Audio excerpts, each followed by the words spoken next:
Med Ecosur, c'est ça? Oui, C'est l'université méditerranéenne comme catalyseur de la rénovation éco-durable. Comment vous allez faire ça?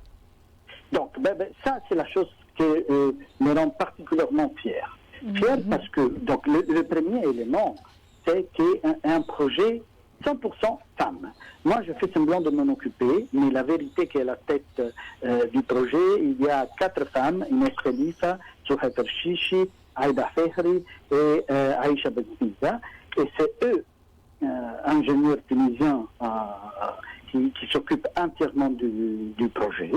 Et donc, le projet est un projet qui s'insère dans la coopération transfrontalière de la bassin méditerranée européenne. C'est-à-dire, ici, l'idée européenne, et dans ce cas, je suis fier d'être européenne, parce que c'est une idée de coopération avec plusieurs pays, qui est l'exact contraire de la vision, par exemple Trump, unilatérale du monde. Donc c'est une vision multilatérale. Et le projet, je viens au projet, oui. Donc l'idée est l'approche utilisée est celui de laboratoire installé dans chaque pays, Living Lab, on appelle Living Lab, dans lesquels on teste des mesures et des technologies nouvelles à niveau des énergies renouvelables et d'efficience énergétique afin de rendre plus efficients les bâtiments universitaires de la bassin méditerranée. Les partenaires sont des universités italiennes, des universités espagnoles, bien sûr l'ENIT en Tunisie, et autre chose qui me rend fier est l'université An-Najah de la Palestine, qui d'ailleurs est le partenaire le plus performant jusqu'à maintenant. D'accord, je vois sur la liste des partenaires bénéficiaires du projet, l'université de Mannar, Florence, Séville, oui, Mannar, c'est l'ENIT, c'est la faculté d'ingénierie qui est au sein de... Effectivement, c'est... voilà. Oui, c'est...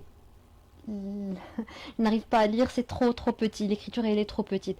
De toute façon, il y a Séville, il y a Najer, quand vous venez de dire de Naplouse, il y a Naples en Italie, Barcelone en Espagne, etc. Voilà, très bien. Séville en Espagne. Et donc ce projet il est en cours, monsieur Paul Verali, c'est ça?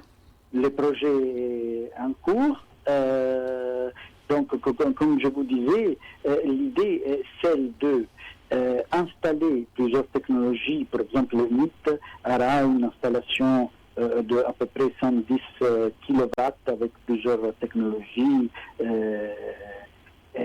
et montrer comment ces technologies peuvent contribuer à diminuer la facture énergétique des institutions universitaires. Exactement. Bien sûr, il faudra miser sur des technologies très rentables et à des coûts pas particulièrement élevés, parce que on le sait très bien, dans la Méditerranée, les institutions publiques, surtout dans cette période, n'est-ce pas, qui sont pleines d'argent à investir.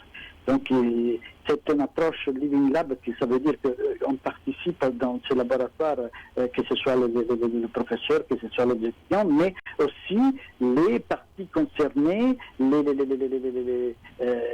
producteurs des appareils et surtout les responsables d'énergie des différents bâtiments pour trouver, bâtir de best practices à répliquer dans le futur. Et comme je vous disais, dans les différentes situations climatiques différentes, logiquement Florence a un climat, Tunis a un autre climat, Florence a un bâtiment très ancien, Tunis, dans le cas spécifique de l'ENIT, c'est un bâtiment soviétique, donc pas trop ancien, mais avec des caractéristiques particulières. Donc on va tester des panneaux solaires hybrides, par exemple, ici en Tunisie, qui produisent chaleur et électricité. On va tester en Tunisie aussi des formes d'isolation à travers les murs végétales. Etc. Il y a plusieurs techniques justement qui seront appliquées ici et là.